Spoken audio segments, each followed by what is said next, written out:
Hey guys, how are you doing today? I hope you're having a good Saturday, Seed Bead Saturday. I've been reading comments just here in the back. Colleen and I were chatting, and thank you, Morphing. That is such a kind thing to say and calming message. I was just thinking, this is the project I have planned for you guys today is a more involved one, and so I was getting a little nervous. It's something to present, you know. But what it is the Wild Loom. So this one is, I think, you know, when you create a box like the project box, you always have that one kind of the Cadillac project in mind. This is the one for the box. This was the one that was the vision in my head the first time the concept was presented to me, which, as a lot of you guys will remember, happened on a Silky Sunday when we were tossing ideas around for project boxes, and you guys were like, "Oh yeah, yeah," and you gave the brand name of what we're going for here. And I was like, that's so cool. And it was the very first thought I had. It was like a rainbow cheetah print. So this was the idea, how it ended up materializing into real life.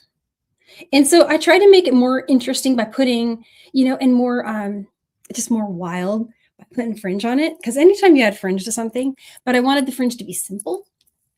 And so it doesn't take over the design. You just can kind of see like how cool that looks. It's just very simple, not too, you know, when you're wearing it, it's not going to flop around on you kind of fringe, but it still gives it such a cool little edging. And you could do this on both sides if you wanted to. If you would probably need to get either a wider finding, or you could just take a few, like take one row off the loom pattern, and you could do fringe on both sides. So they're just throwing that out there as another idea. But I'm just going to let you guys know that there is a link in the chat now to a bunch of stuff. So there's a link to the PDFs.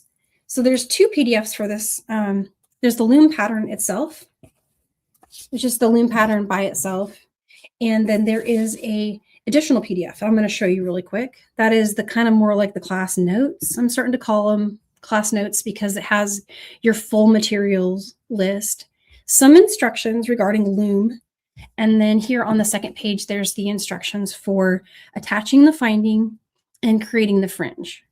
And so I'm going to walk you through all of the steps that show the looming part of the design. And I'm going to skip warping because I have another video warping the jewel loom.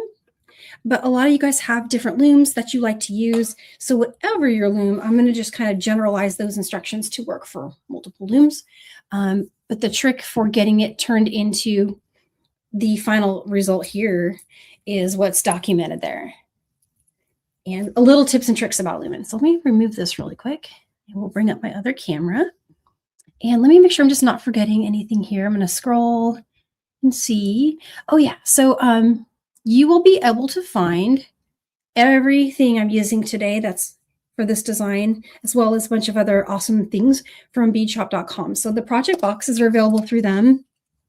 We have a whole project box still available if you still want these. They're down to the last few. But if you're interested, there's everything that's in the project box. It's a little hard to see the findings, but this was my packing guide. So it was what I pinned up on my board when I was doing the kitting. You're getting whole spools of Opalon, 7 tubes of seed beads and gem duos, strands, check strands, and a gemstone strand findings, and a little jar of 8 seed beads. So I'm going to switch to my mat and show you the materials from the box that become the bracelet. And then just know that you can also browse the extras section on Bead Shop's homepage that shows each tube individually. If you want to like stock up on one color, that's another option. So let's see, just going to switch my camera. And there we go. Bring that back. Hopefully that light is good. Let's bring that bright light over. Oh, it seems really bright today. Does it seem super bright to you guys? I feel like it is. Maybe because I've been using the gray background a lot. Okay, let me shift this one over really quick for the clarity of what we got here on the mat. So the main colors for this design that we're using are the Strawberry Unicorne mix. And I'm really down to the bottom there. Sunshine mix, And then you'll need the opaque black, and that's what the main print is made with. And findings, these come as a pair. This is a Centerline finding. And we're going to be doing additional ideas for these next Saturday, next Seed Bead Saturday. Leslie's going to pop on and share additional ideas for these findings. And there's more of these at Bead Shop if you want them, and they have them in gold. So if you're looking for another colorway, those are there. From the project box, there are the simple toggle. And I really liked this one. It's a little different. You notice how it doesn't have a ring on the toggle ring? It makes it really easy to just put it right onto the finding. That's really sleek looking to me. I think it's really fun. And so in here, I've thrown some jump rings just so I have it ready. And then as you can see, this is the Kool Aid, the Grape Cool Aid 8.0 seed bead mix. And that's just used in the fringe. So how many of you guys are loomers, like you do looming? And this isn't a new thing, like you've done a bunch of loom projects. I'm just trying to get a gauge for if this is going to be something new, and if yes, how many folks might be interested in seeing a little more detail when it comes to starting them. And because I know a lot of you guys are with me when I do classes for Jewel Loom. And so Leslie's saying she's got experience doing bead looming. Oh, and I've got Never Done This from Clarissa. Sorry, I was trying to click on Leslie's there. So Leslie's got looming experience. So I've got kind of a group of some who have experience and some are who it's new. Oh, Lisa, that's so cool. She's made one of my patterns that I created. I love making the like cactus patterns. I feel like looming and desert are such a complementary skill. So I've got some newbies. Okay, good to know. Okay, so when you start a loom project, depending on what loom you're using, you're going to need to create what's called your warps. So warping your loom is putting on a series of beads. Let's go up. Sorry. Putting on threads, and there needs to be a strand for every bead in your pattern plus one extra strand to be the side of it. So you'll get a loom pattern, and loom patterns, you know, they look different depending on the style and the program, but I did this one kind of big so it was easy to see. And it's also one that's worked from the bottom. There's a word chart if you need it. But basically you'll get the whole pattern like this, and it's worked row by row. And so you'll count the number of beads. And in our case, we've got 15 beads. So you're going to need 16 warp threads. So you always just add a warp thread. And what a warp thread is the strands that run across the loom. So depending on the type of loom you're using, most of them have a place where you start the strand right on the spool. So you'll be working right from a bead spool, or sorry, a thread spool. And you'll attach to one side, and you can see on this one I've got a knot. And then I wrap around. A lot of the looms have some kind of button, right? They'll have either a button or they'll have a pin that you can wrap around. The trick with this one is you want to have one continuous warp strand.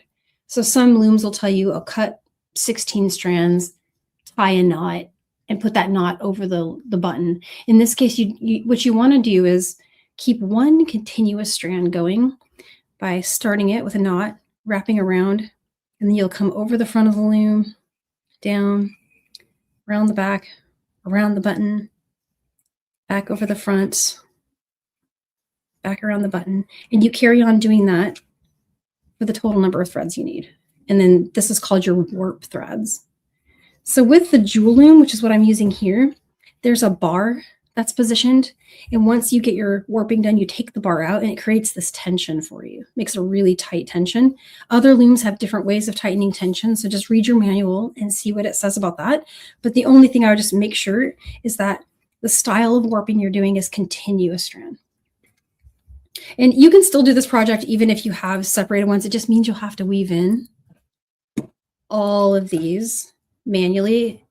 It will mean that you won't have the option of doing a little trick I'm going to show you. So if you do continuous strand, that's the reason, is to make it easier for pulling in all of these warps. All right, so if you're looking for more detail on how to do warping and you need help, go ahead and email me. I can do like a separate help for looms. I have experience with a lot of different loom types. And I have a ton of content out there for the jewel loom. So if you're looking for like, how do I put my warp threads on a jewel loom? I have probably 6 videos on my YouTube channel. And then if you go to the jewel looms YouTube channel, tons of content there as well. So that one I've got covered. Other looms, I don't have any demo stuff up there, but I've worked with them all and I can answer questions. And then also I've got Leslie, and I know Leslie can help me out too, and she'll be with me next week. So hang tight if warping is a struggle. If you're with me this far, I want to show you a trick for the wefting. So after you've got your warps done, you cut a new strand. The new strand is your weft thread. And that's the thread that's going to be actually stringing the beads over and under and over and under on your warps. I'm working with Fireline today. On the sample you see here, I worked with Crystal Fireline, but today I'm going to work with Smoke, and they are both fine. I think both colors actually work because we're working with a mix of light and dark colored beads, so you can really just pick whichever. And so for demo, I thought definitely work with Smoke today. And you want to start with a wingspan that's comfortable for you, because adding thread and looming is really, really, really easy, and it doesn't take very long. So don't be afraid to work with a strand that you find easy to wield. And for Fireline, I'm just flattening the end so I can get a needle on it.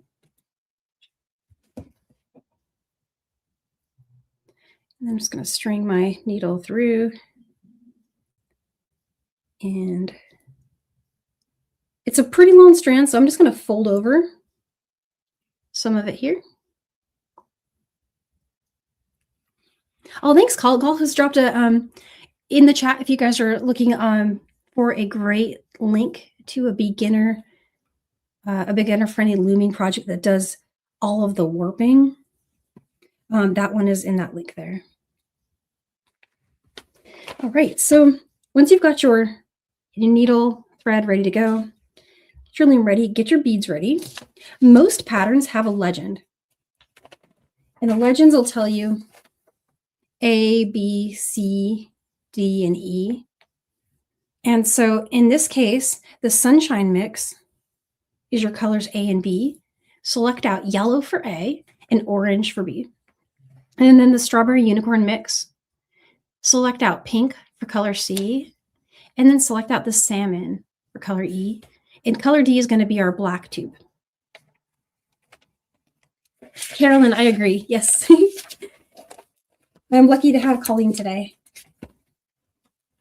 Very lucky, because this is a more complex design, guys, and I don't know if I could do links and teach it, because it's definitely one of those ones that where I could forget what I was needing to remember to say, because it's a lot of stuff. Looming is lots of steps. There's lots of processes, little steps, and it saves you tons of time though, as far as like how long it takes to get a project done. I think it's faster than peyote. My humble opinion. Regular one-drop peyote anyway. All right, so what I'm doing is just laying out the beads. If you're right-handed, you'll find it more comfy to have your beads on the right, your loom on the left, and I'm working from left to right. Just note that if you're someone working the other direction, the loom pattern doesn't necessarily need to be worked in the direction I'm going to show you, but just note that the word chart assumes that you're working in this direction when you string them. So starting from here. So I'll start by stringing the 3C, which are those 3 pinks. And then we'll need 4D. And then 2, 3, 4, 5, color C. And then 3D. So this is row 1. And what I'm going to do here is string that and leave a tail that you can weave in later. It doesn't have to be super long. about 10 inches or so will give you a comfortable length to weave in at the end. And I'm going to go ahead and bring my camera down just for a second so you guys can see this step a little easier. So to get started looming, because of the way I'm going to show you guys to pull the warps in, you don't want to tie any knots to your warp strands. What I like to do is just temporarily, I'm going to bring my needle back through the beads in the opposite direction that I strung them, just to stabilize, hold them stable, bring it under the warps, and then just arrange it. And so if you've got the correct number of warps, you'll have a thread on the outside of both sides plus in between every single bead. So you're going for that. And what I'm going to do now is going to look a little weird. I'm going to bring my needle back through the beads, and I'm going to stay above the warp strands this time. And while I'm doing that, I'm going to work with the eye side of my needle so that I don't puncture these threads. I don't want to stick my needle through and sew through any of these warp threads. Fireline makes it really easy to not do that. If you're working with like a nylon thread, it's a lot harder, but totally doable, just a little more challenging. But what I like to do is when I'm bringing the needle back through the beads, and just use your finger to hold this first row in place, because the first row is always the trickiest. But you see how I'm kind of pushing up on the needle like that? I'm pushing it up on the outer wall of the bead, like the top wall of the bead, to make sure that my needle stays above the strands for this pass going through. And you'll know you got it because if you didn't, the bead is actually going to fall out. That if you accidentally got it to where you skipped a warp or got underneath a warp instead of over it, the bead will kind of hang and fall through. If you've got it, they'll stay right in plane with those warps. And then the whole thing with going through the eye side of the needle, it means that your work is slidable. We can move it around on the strands as much as we want. And as you add more and more strands, it gets harder to move them like that. But when we get to the very end of the design and we're taking it off and we're pulling in those warps, you'll be able to independently move each of these strands through your beadwork, saving you literally loads of time with finishing your design. So let's do the next couple of rows together, just so you can get an idea of how to do it. There's our color D, C, and I'm just selecting out of the mixes. There's 6 of those. There's 1, 3, 4, 5, and 6. And then we want 3 of those. And this pattern is a beautiful ombre. 1 of those, 2 of these, and 1 more of those. And you can use a Post-it note if that helps you keep track of where you are in your pattern. I often will take and use a little pencil to mark the row where I leave off if I'm going to go away and come back later, you know, for example. One other trick I want to show you is you can take something like one of these bead scoops and just like press against the threads while your finger holds, if you want to make sure to like get each bead to sit in between. And then again, go through with your eye side, making sure to stay above the warps. And you'll know you got it because you can still move the work. And then I check my rows. Sometimes if I don't feel like 100% confident that I got it where I didn't, you know, not puncture one, because it still happens to me to this day where I accidentally sew through a warp thread. I'll sometimes slide the beads around just 1 row independently as I'm working, just to make sure. If it's something that's really important to me, like I'm in a demo with it, I will check it as I work, each row. And I'll show you how to do that here in a sec. So far I've got those, a D and a C, and then 2D and 2C and 2D.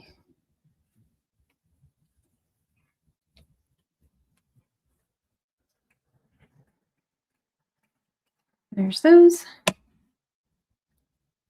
I love that pale pink too, Tina. Yeah, it's really the greatest color. I was very excited when I made this mix. Each of those colors looked exactly like I'd hoped when I got the bags and I was doing the mix. I thought they were even better in person. I particularly like that red luster color. It didn't end up making it into this pattern, the red luster from Unicorne.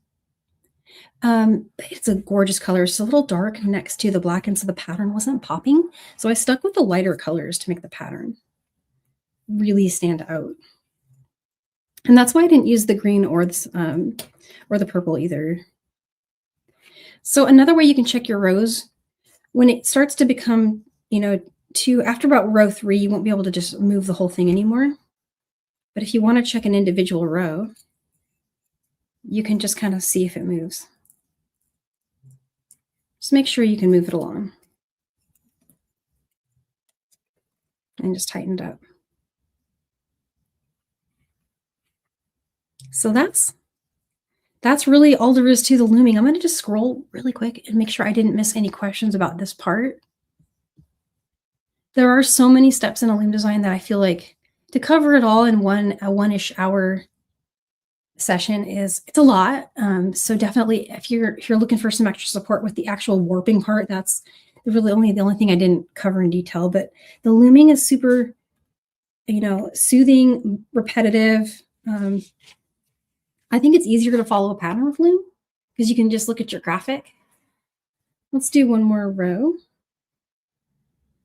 And then here's D, do 3C.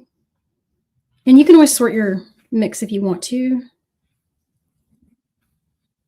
But you probably could just, find them pretty easy.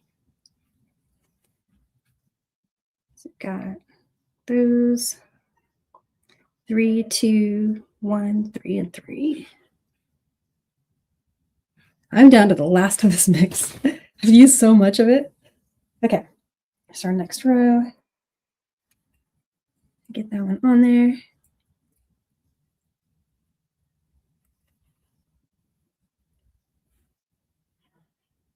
And again, I like to just bring that eye side of the needle through. Make sure I stay above all. I'm actually kind of bending the needle like that, see? Making sure that gets through.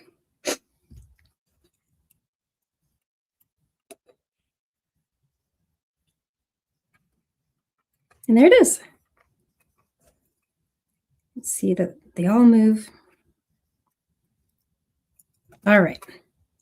So if you keep going like that, you'll need probably at some point to add your thread. The cool thing about adding thread is it's so easy. And so the reason, let me answer this question really quick.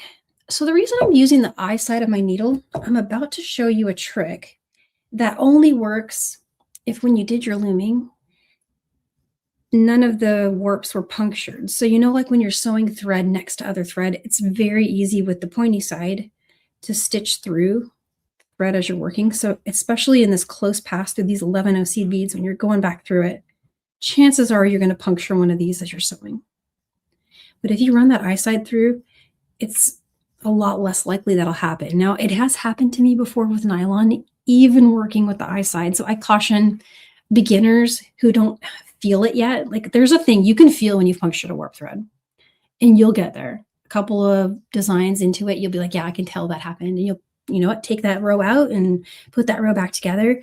But until you have that programmed in, working with the eye side is almost a sure thing. And with Fireline, it's really, the error rate is low.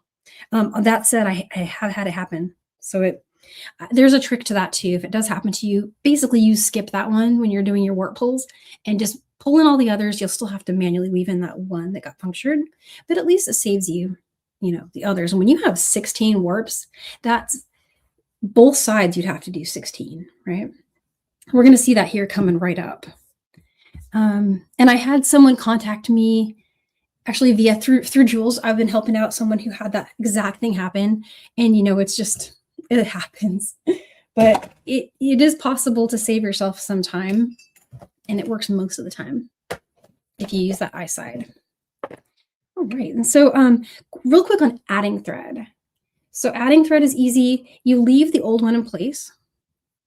So just wherever this leaves off, let's say this has only like 10 inches left. I'm going to go ahead and cut it just so I can really show you. So leave more than that. That was too short, but let yourself have about 10 inches of extra thread.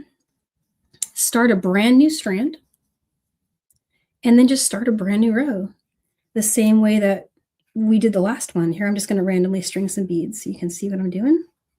2, 3, 4, 5, 6, 7, 8, 9, 10, 11, 12, 13, 14, 15. So here you go.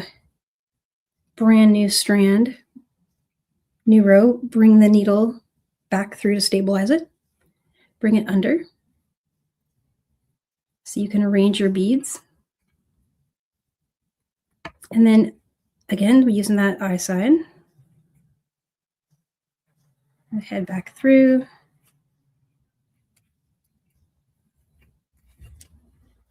And you've got your new strand going. You just carry on looming. And that's all there is to it. Oh, Tina says she's had it happen with green Fireline. Is there green Fireline? Or do you mean wildfire? Yeah, wildfire, the thing with wildfire is, although it's really, really difficult to puncture wildfire, it's thicker than Fireline. It seems to be, to me, even though if you read the spool, it'll tell you they're both about 0.006 or so for 6 pound, it's different, right? It's thicker, and I can't explain why, but it's easier to puncture wildfire. Probably because it's filling up more of that 11-0 seed bead, just because it's that much, bigger diameter. All right, so I'm going to move this one aside. Actually, no, you know what? I'm going to show you taking it off the loom. So it's not a full length, obviously, but here's what this looks like when you remove it. You don't want to cut these. These need to stay whole. If you need to cut from here where you knotted it, that's okay, because it's not going to change our loops. It's just going to free the 2 warps on the side of your design. So basically, those are the 2 edge warp threads. And we just freed those. But now you're going to want to free all of these from the loom without cutting them. So the easiest way to do that, and different looms have different things. Like I have another loom where this is a peg, and you just pull this peg out, and then all of the warps are free without you cutting them. That's one style. A lot of the other ones do have either a coil or a button or a knob of some kind. This one, I just bring my chain nose pliers underneath one of the sides, free those, and then on this side, they'll just fall away. And what you'll have is you're going to have a lot of loose strands, and you need to identify what they are. You're going to have weft thread, which are these threads here. Those we just ignore for now. We'll take care of our weft at the very end because we don't want to do any sewing through this just yet. But the warps can all be taken care of in one swoop by pulling them. And with a design this wide, it makes sense to start from the middle, but with shorter designs, you can work from the edge. You're just going to get a very long warp strand. Keep in mind when you loomed this, when you did the warping on your loom, you probably consumed 200 inches of thread. No joke. So this is a way you can save your thread, especially if you're not going to use it. Now we're going to use it for fringe in this design, but you can conserve it by start to pull the loops up. And we'll do this on the bigger one, but I just want you guys to be able to see. This might actually be harder because there's just too much happening. You see how they move?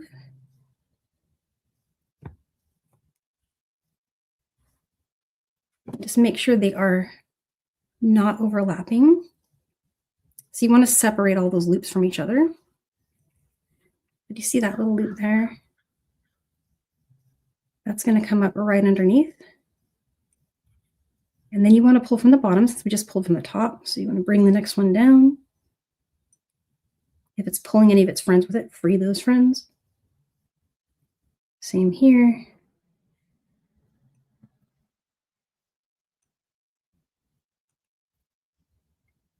So these loops are very, very, very big. So Start to pull in all their friends.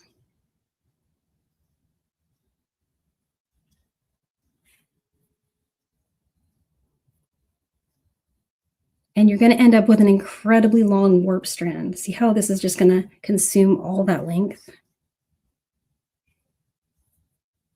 And so you're just going up and then down and then up and then down. Always stick with the next edged one.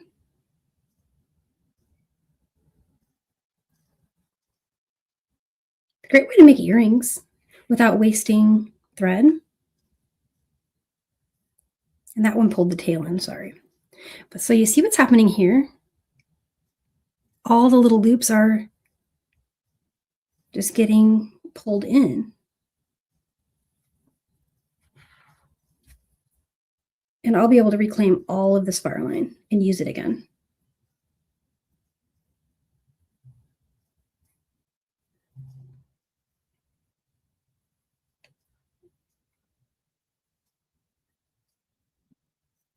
So I'm able to do this with my hand because there's only 2, 3, 5 rows of beadwork here.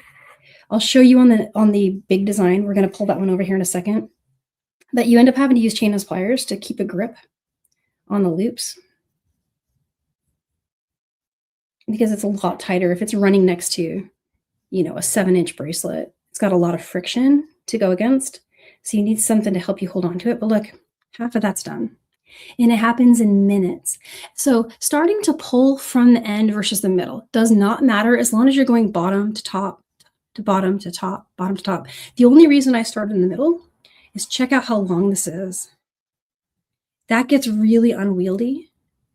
And on a design with 16 warps, you're literally at certain points going to be pulling 200 inches of thread through. So it saves you from getting craziness and knots. The only thing I would caution you about is if you're working from the middle, you need to remember where you pulled first. And in this case, I pulled from the top first, right? You guys help me remember. Give me a shout if I didn't. But I believe my first thing that I pulled was on the top. And one way you can tell is take a look at what you have left. I have more warps up here than I do down here. So that tells me it's time to pull down here, the one where you have less. So I'm going to start with this one, and it's going to start to move this loop in.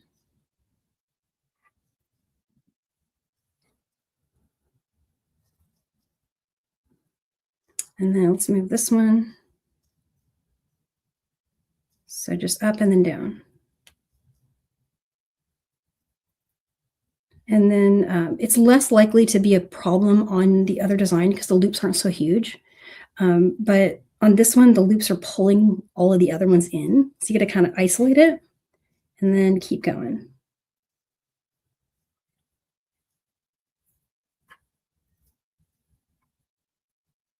But yeah, great way to make earrings on your jewel loom or whichever loom you're using. Because some looms, you know, they're full size, but maybe you just want to do a little one, but you don't want to waste all that warp thread.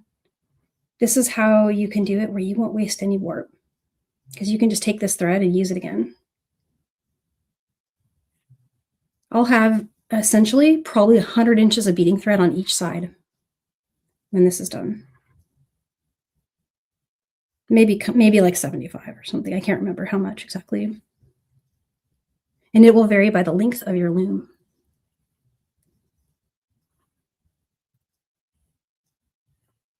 So just going to keep going, make sure that's not knotting on me. And last but not least, got our friend here.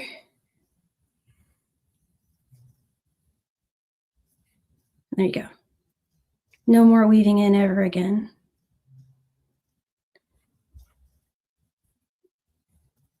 Oh, wow, Elaine, this is new? Yeah. Yeah, and weaving in the ends is totally okay to do. But yeah, they get filled up. And especially if you're working with like 11-0, then you run out of space in those rows. I'm going to show you another trick, though, when we do our weaving in on the other one. For how to get out of that same, you know, edge rows when you're trying to weave in, there's always a way. And there's a way you can move around. So anyway, that in a nutshell is how that's done. Now, when you get your main project off the loom, it's going to look like this. And let me just set this aside really quick. I've got to check this out. I'm going to spool this all back up and use it. Literally hundreds of inches of thread there. And Fireline is, it's a little pricey thread, so I'm not going to waste it. I'm going to save that. Just need to untangle it. Okay, so quickly, I just want to move these over so they don't get pulled into this. So this is going to go crazy on the mat. Things are going to be going wild. So let's move this out of the way. Okay. So let's go up. Here's my finished design that I made earlier. And notable is I had to add thread. Here's my first weft tail. My first thread add is here. Old thread, new thread. And then right at the end, I ran short of thread again, which is such a pain. But so I had to add thread one more time at this spot right here. And then this is the end of the weft thread. So I have 1, 2, 3, 4, 5. I have 6 weft threads that I need to ignore for the moment. Just pull those over here and push those aside. These are what's left of the warp strands. This is where it would have been wrapped around the knob. And step 1 is to separate them out. So just make sure they're not hugging each other, because you don't want them to, loop onto each other when you're doing this next step. So I'm just going to separate these out. How am I doing on time? Well, I'm consuming a lot of our time, but I do need to show you the finding attachment. The finding I'm going to be using, I think I saw a question about that. Today I'm going to be using Centerline half moon connectors. Okay, so in here at the bottom, same thing. Separate out your warps. And again, you want to work from the middle when you have this many, but you can work from the side. And if you guys want me to show you that, I can. You'll just end up with a very long warp strand that's only on one side. So give me a hands up if you guys want to see that. I'm going to go a little higher so that you can get a view of, let's push this out of the way. It's much easier for me to work at this direction. So I want you to be able to see what I'm doing. Is that clear? It looks clear on my screen, but I hope it's clear for you guys. All right. So just most of this is just identifying what's happening. Weft, weft, and weft. Ignore them. Warps are here and here. Let's go from the middle again, just since that's probably what will make sense for you guys. And that's what I wrote in the instructions. So just choose any strand here in the middle. You can go with, see, I've got 1, 2, 3. Here I've got 1, 2, 3. There's 2 in the center. There's a 4 and a 4. Let's just go with this one. So chain those pliers will really help. Thanks, Clarissa. I'm glad it's clear today. I'm always worried about that. So I like to pinch the warp thread, and you can see where I've kind of pinched them here. That's where it caused that. Fireline will compress under your chain nose. Use your whole hand. Cover your work just to keep it from, getting cinched up. And then after a while, you'll just be able to do this. And see that loop there at the bottom? That should come right up and tuck away right there. So then right next to it, I'm going to grab this bottom one. Same thing. Pull it down.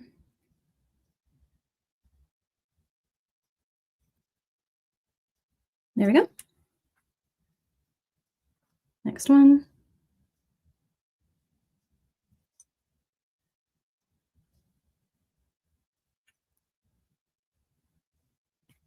Oops.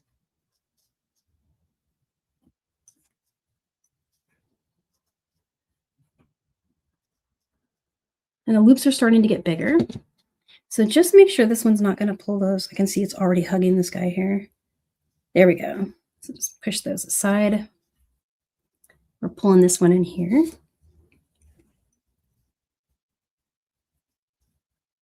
And so I'm going to pick up my pace just a little because I got to show you guys the finding stitch on. Next one.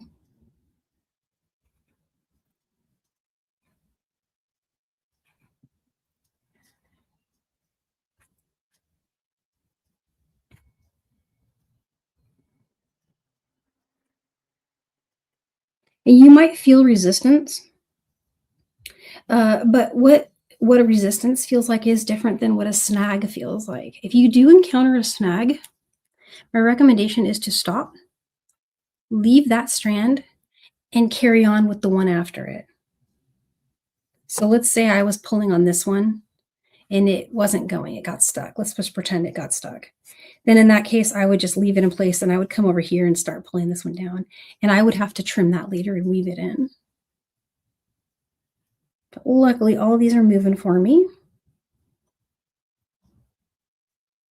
But I'd rather only have to weave in one than all 16 on both sides. Okay, here's our edge one. Edge ones are going to be harder, just give you a heads up, because for some reason, it's because of all the thread here on the side. It's easier to pull it in the middle because it's not rubbing up against actual thread on the side plus between the beads, right? And then also, if you start getting these coils like that, do yourself a favor and just untwist those. There you go. You might even have to go like that. That happens when the strands get really long. They start coiling and curling like that on you. It's real pain. See, it's doing that to me. There we go.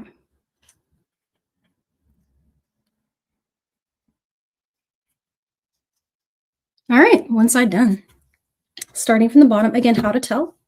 In case you can't remember, I tend to always, just by default, when it's me, pull from the top first. So I remember, okay, I probably started at the top. And another way you can tell is you want to start pulling on the side that has less warps available. That's how you know where you left off. You're always trying to go the opposite direction of the direction you pulled last time. So now this one's going to bring this one through. And then this one.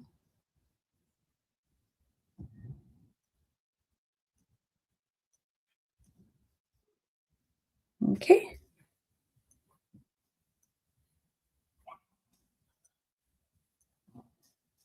And this one's trying to hug another one.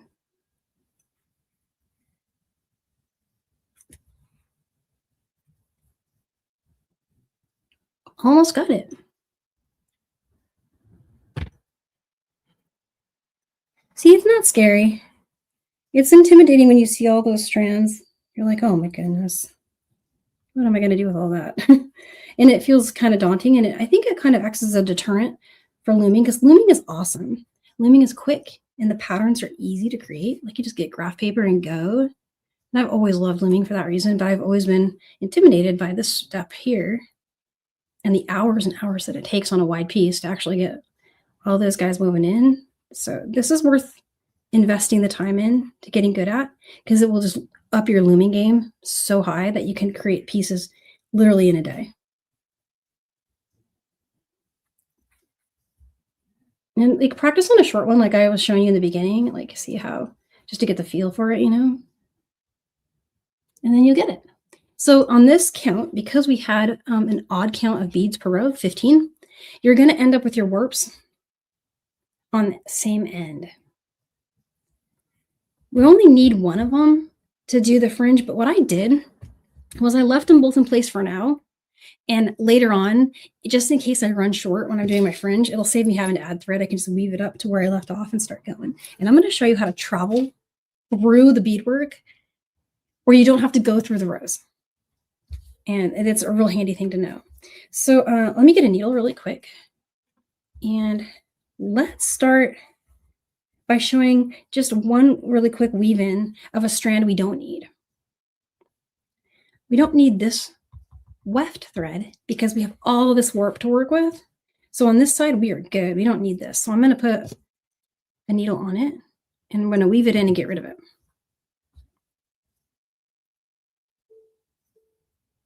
And there we go.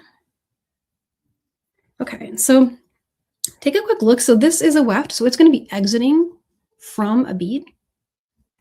You'll have a warp strand running along the side like this. Just take a note that if your thread's coming out on this side of the warp, you want to jump over that warp to go through the bead. And then just go through a few beads in a row, however many you get through. I got through 5. And you'll know you got it because check out this loop right here. It's going to hug this warp strand.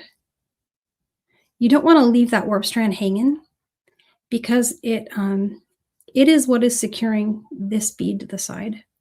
So you want to make sure your thread is going around it. And this is only something you need to worry about with weft. Weft is the stuff you were sewing with. So now I'm out of like, what is this, bead 5 here or something? Doesn't matter, whichever one. I'm going to travel down into the work so I don't have to keep weaving in up here. Because I'm going to want to put some passes through this row to do my finding. So do you remember when we were looming, we had our thread going over, under, over, under? That means there's strands of thread, 2 per row, running through every single one of these rows. And we can bring our needle under it. I'm going to try to show that. See how I picked up that warp strand there? There we go. I got the reflection. So you can see I picked it up. You can use that to travel in this direction. You use gentle tension here so you don't cinch that. And you can travel down through more than one. Or I just went through the next 2.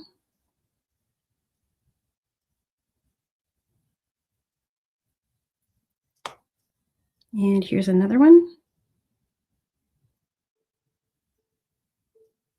And you can kind of open the work a little bit like that so you can see it. This is how to do weaving in. And this works even if you decide, I don't want to do that pull thing. I just want to weave in everything. This is how you get out of those rows where it's going to get really congested. You get down into the work where you have lots of space to get through the bead rows. So whatever bead you're exiting from, just pick up the weft thread and travel through a few rows that way. 2.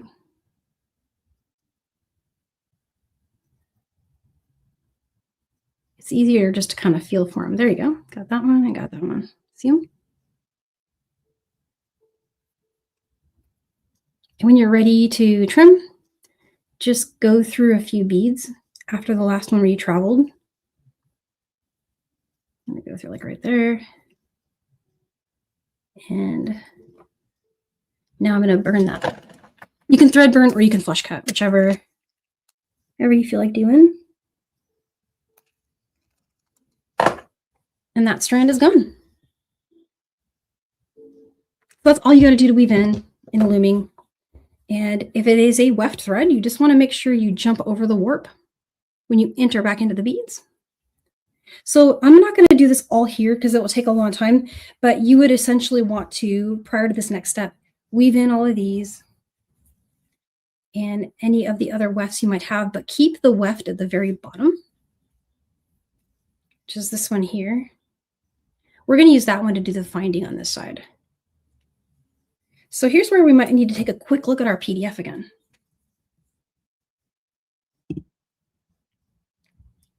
Oh, Dana says nothing's worse than going through a bead and breaking it. I know exactly what you're talking about. That happened to me so many times when I was working on looming, when I was just like getting started. Yeah, and it would always happen. That's why I love this method, because it could get you far away from that same 3 rows where you're weaving in, right? So here, I don't know if I can make this bigger or not. I want to make it bigger. Let's see, maximize. Yeah, it's not going to let me.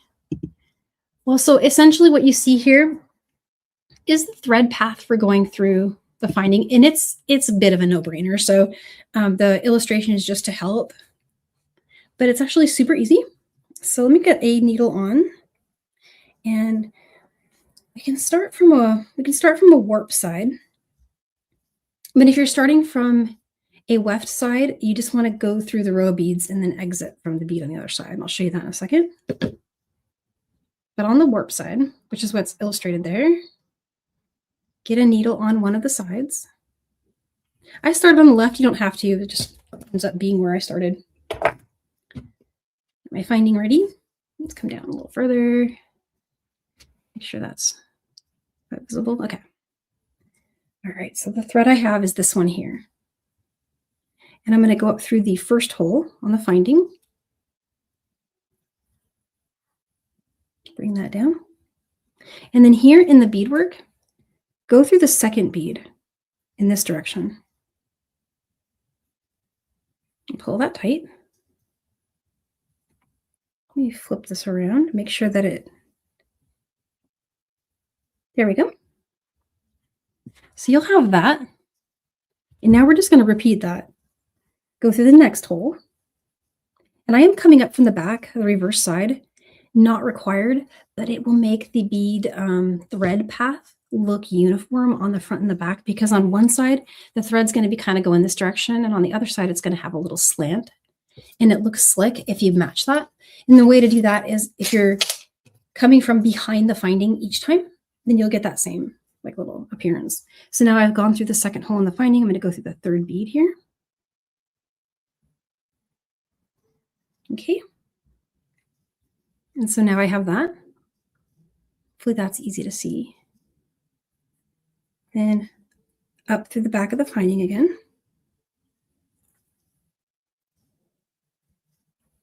And we'll head through the fourth bead.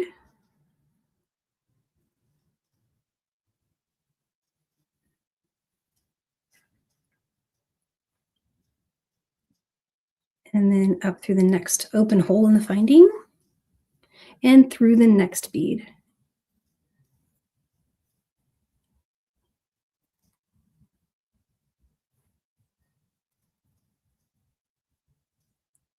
Oh, bye, Elaine.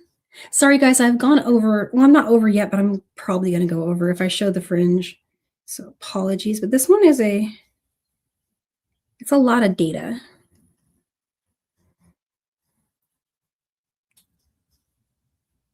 And so whichever bead, it's a little hard to see here on against the black beads, but just want to make sure I go through the right one. And I want to go through the next one.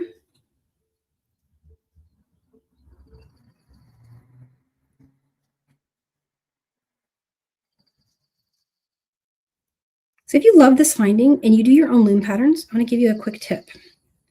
This finding is best if you're looming with Miyuki 11.0. It is the best with a 16 beads per row count if you want to fill up the whole finding.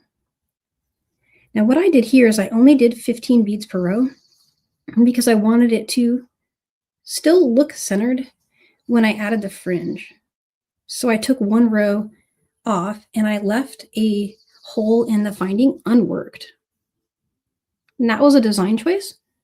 So if you want your finding to be the exact width, you need one extra bead than you have holes for, and you'll need to double up in one of the holes with one of those beads. And you'll see it when you're working with it. It makes a lot of sense when you're looking at it. Next one. A little easier to see for me now because I'm on the pink beads.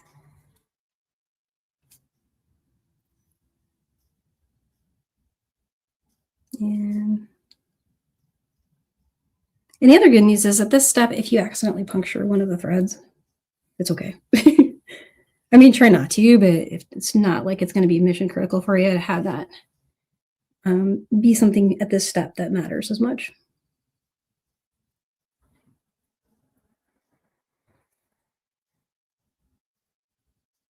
There we go. Almost there.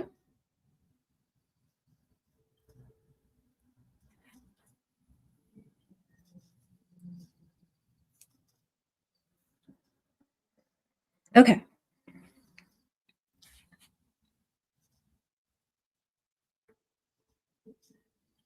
We'll head up to this one.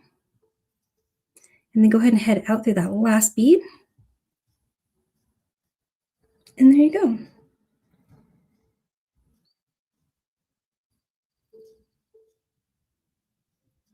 So what you're going to see is you'll have, it'll look like this.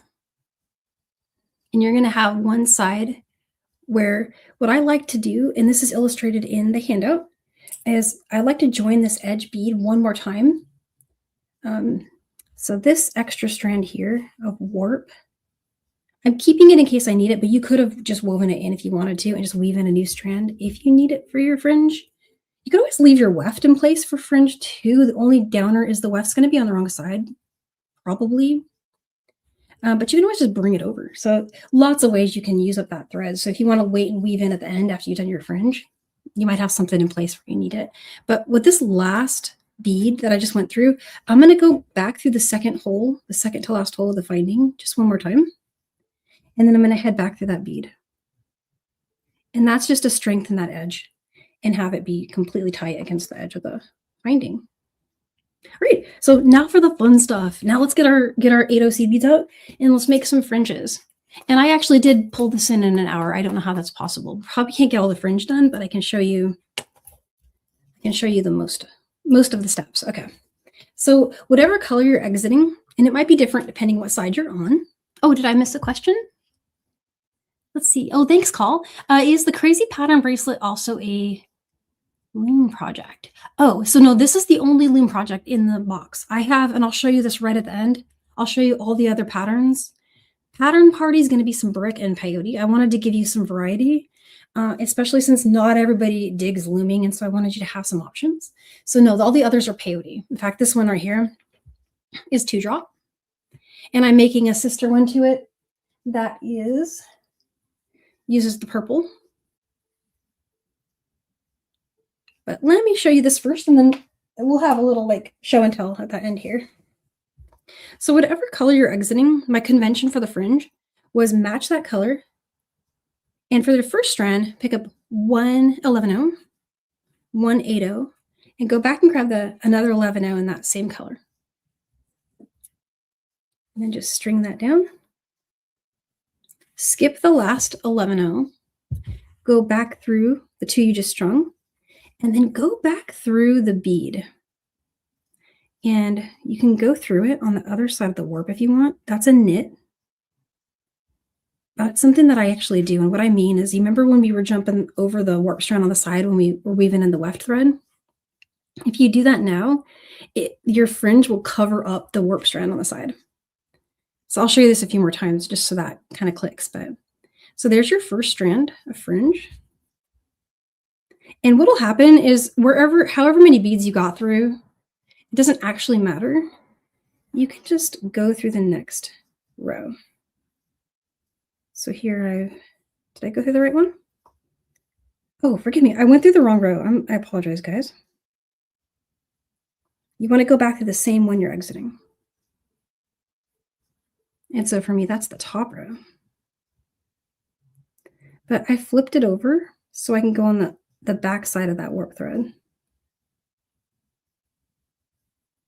And there's my first fringe strand going on there. Okay, now it looks right. I probably should have got rid of this other warp strand so it wouldn't be in our way, but now you can kind of see what I mean. So you see how, I'll show you when we get to the next one, but if your thread's exiting from the front of the warp, string your fringe, and when you come back, go through the bead on the other side of that warp, and it will completely cover.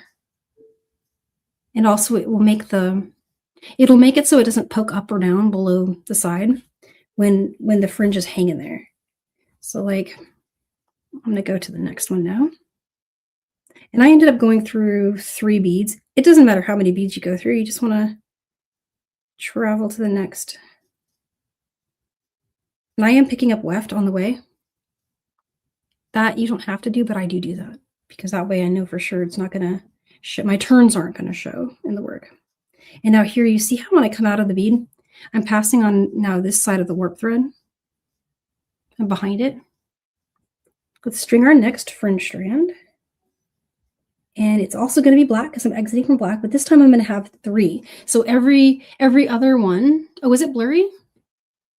Oh, okay, out of focus. Sorry, guys. Thank you. Here's what I'm going to do. I'm going to leave and come back. And it sometimes gets clear if I do that. So I'll be right back.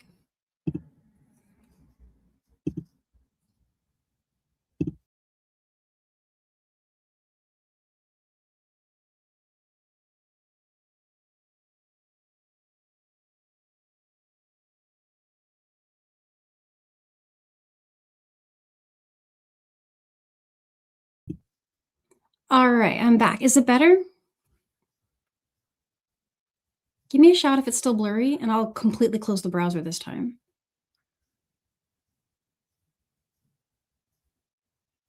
Yeah, it's not weather. I think I forgot to turn off local recording again. Yes, is it better? Okay. At least we have a solution now. All right. So how much of that was blurry? I hope it wasn't too much. I'm going to show one more time that trick with the warps for the side. The thing is, when you're putting fringe on a loom bracelet, it really makes a difference if when you string back through, you go on the other side of the warp at that side of the work. So there's my 3, 180, and then 111. Head back through those beads. And then when I go back through the bead, I'm going to jump over that warp thread and go back through the bead on the opposite side of it from where my thread was coming out.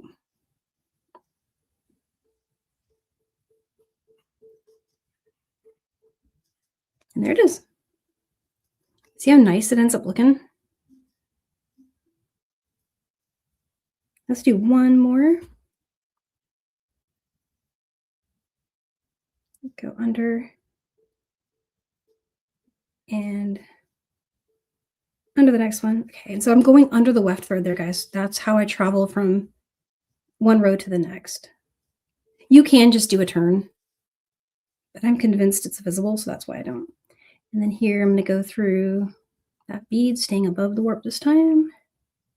And we'll do 1 and 1 and 1. So it's the pattern is 1, 11, 1, 8, and then the turning bead 11, and then the next strand will have 3. And then here, right when I go back through the bead, making sure I jump over that warp. And then if you go through more than a few beads, that's okay. No worries.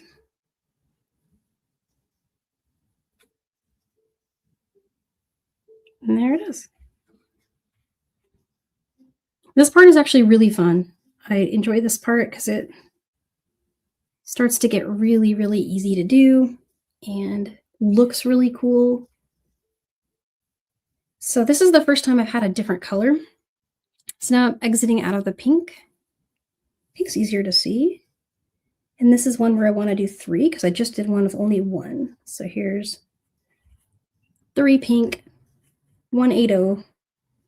Here's one more pink. Let's string that on.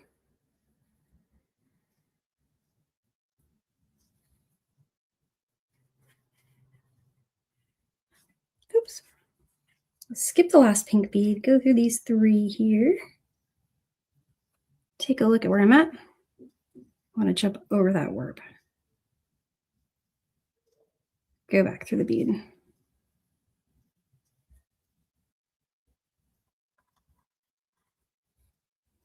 All right. So I still have this, this is the other warp strand. You can weave that up and reinforce the binding, weave it in, get rid of it if you don't need it to finish your fringe. You might find, depending on your loom, it really makes a difference like how long your loom is. My jewel loom is, how wide is the jewel loom? Put it somewhere here. I would say it probably is like 8 inches. So what ends up happening is you have a lot of extra warps, and I can sometimes make the whole fringe without having to add any thread. And that's really cool. How are you guys feeling about the finding attachment? I could show it on this side unless you feel like you got it, and you could always watch the replay. The only difference is on this side, you'll be working with a weft thread. And you know how weft threads are coming out of the bead. What you can do is just the same exact way it's illustrated, just keep going. But optionally, you can go back through the row. And it really actually doesn't matter which way you do it. It's just if you want the row to be reinforced or not. So I'll show you what I mean by that. Right now, what I could do is bring that finding on. Everyone's saying got it. Yeah. So, I mean, honestly, the easiest thing to do is just take the finding. The only thing I want to caution about is in my case, it happens that I had everything laying out the way that it was stitched. So when I take this weft thread and I go and attach the finding, it's going to put it right like that, meaning it's leaving the open hole on the same side. So when your fringe comes to it, you'll have that same symmetry. If for some reason your thread's over here, you don't want to do that. So if that was the case, I would recommend jumping over the warp on the side and going right back through the row to get your thread over here. If that was flipped, right? So if it was the other direction.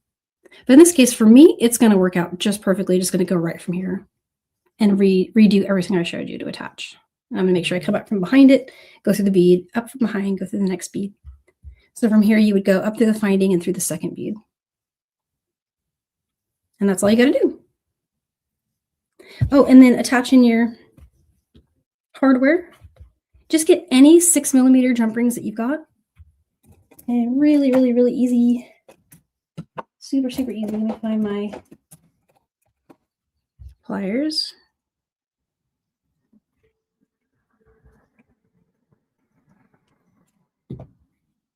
Just loop right over it, just like that. And then you want to hook through and close it. And there you go. Yeah, and so does the finding require reinforcement? You can. I didn't actually do it because it's so many thread passes. See, it's got a lot of stuff happening there. And so I did not. You could if you wanted to, but I feel like because there's so many threads that it really doesn't seem to need it. And I've been wearing this a lot and it has not had any loosening. You're working with 6-pound Fireline, which is really strong. So it kind of works out, but it doesn't hurt. If you want to reinforce it, you can. Oh, thank you so much, Cecilia. That is really kind of you. Thank you so much for the super sticker. That's really nice. Thank you. And happy Saturday. So I promised you guys a show and tell real quick, and I'll let you go. I know I'm over time, and but this was a big one. This was like the Looming project. So I have a another video for you on Monday. That's recorded. So I already recorded it, and it's just one that's going to play. It's going to go live at like 10 something. I'll be there in the chat to answer questions. So let me show you what that one is. It's the macrame project. And so it'll just premiere as a recorded video, but I created a downloadable photo PDF for you. So let me show you really quick on my website, and in case you want to see that, I'm just going to share my website with you really quick. So this is the landing page, and we just did our Loom project. Here's the Loom and the class notes that show the finding, all that. The one that is on Monday, the bonus project, Tiger Gems, has a class notes PDF right here.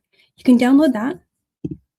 And when you download that, it's going to give you photo guide through the video, because the video is super long and you may just only need to look at one step or two steps, so you can skip around using that. So it'll show you visually, like, here's where that is in the video. That'll hook you up with having to not sit through the whole hour if you don't want to. But it's really handy. So that's Monday. That's Monday. And the next class we have is with Leslie.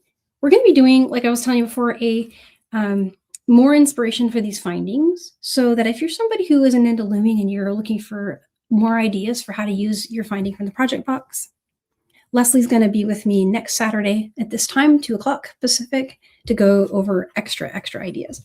And she has the Neon Notebook project box, and you never know what she's going to come up with, because she's going to start playing with it and things could get amazing.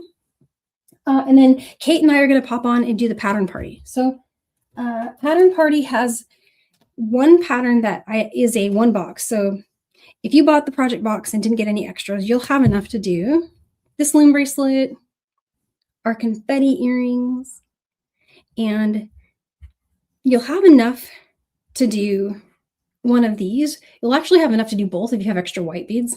You'll run out of white beads to do both of them, but you'll have plenty of the colorful mix to do both. And so if you like the green, versus if you like the purple, because I ended up not using the green and the purple in here because of the contrast. So I wanted to give you something that would use those up. So that's the pattern party with Kate. And it is going to be on, I believe it's on the 11th. And everything's on that downloadable pattern page. I owe you guys color blocks of this one because the one that's right there now has orange and black, has the tiger. And I adapted it to use these, so I'm going to redo it. In that class, we're also going to show you how to do finding attachment. So there's going to be more on this page, is what I'm saying. The bundle is not done. There's a bonus. Where did I put that? Oh, here it is. Here it is. This one is a box extras. You'll have to get extra black beads because you'll probably run out to make this one. But I wanted to give you just another option, especially if you're someone who's not going to do the loom thing we did today. Here's a 2-drop peyote bracelet. That could be a great alternative to that. And I do believe you'll have enough of the mix. You'll just need to add some black beads and maybe some white beads. And then I got another brick stitch pattern there. This one, Kate and I are going to figure out something, probably going to go into the bead embroidery world with this. We're musing on what this becomes. That's another bonus pattern. And then the next class is going to use the Milky Way style, kind of like mini gem duo weave. This is easy. This is right angle weave. It's really pretty. I love it next to this one. It's kind of like a, not cool. Looks very edgy. So that's our other class. That's on the 20th. And am I forget? Oh, and then we have the wrap-up party. And the wrap-up party is going to be our stretchy party. So we're going to get out the stretchy, all the check beads. And I'm going to show you guys how to make all this stuff. Plus, I'm going to throw the extras of these and the extras of the mini gem duos into a stretchy bracelet. That's herringbone. See how it's on stretchy? Oh, you want to see a close-up of the earrings? Yeah. This is already a class. It's on the website already. Confetti earrings. And the landing page will take you to both the video and the PDF. We made another version together in that class where we just used Strawberry Unicorne. And that one looks like this, which if you just use the pink. Really fun, right? That one was really cool. I liked it. And then I had a really good time just making a beautiful little stretchy designs. It has that 90s feeling. Yeah, if you get extra black and white, I believe these mixes should cover you. It just depends how many. Like there's of course there's like length if it needs to be extra long. Like something I forgot to mention, it's in the class handout notes, but for example, this loom pattern will give you, if you follow all these directions, a 7 1/4 inch bracelet.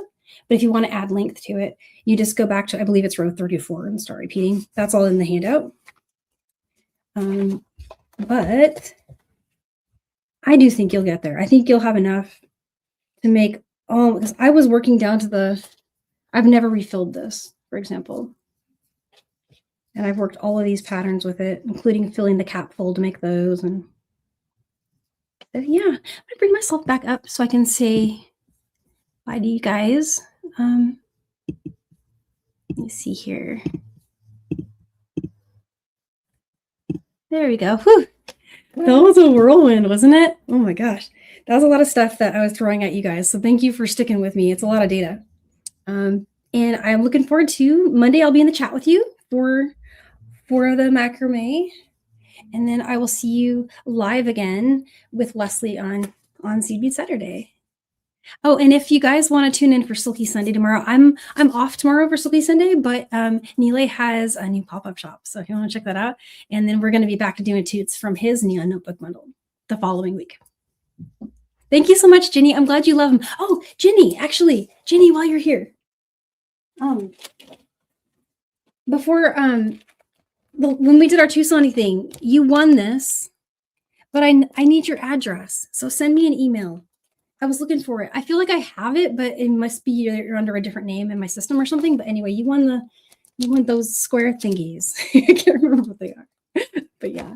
And then I have one here for Linda. And Linda, I need your address too. Yeah, Linda from Gumnut Lane. And everyone else, I got them mailed. So Oh, thank you, Tina. I'm so glad you like the box. Of course, I'm available for questions. If you guys get to work in and you have questions, shoot me an email, or you could always find me on, I'm slower on Messenger, but I do check it. So whichever way is easier for you. All right, well, I'm gonna let you guys go because I've kept you a long time on your Saturday. Thank you for spending some of it with me, and I'll see you here next time. Bye for now.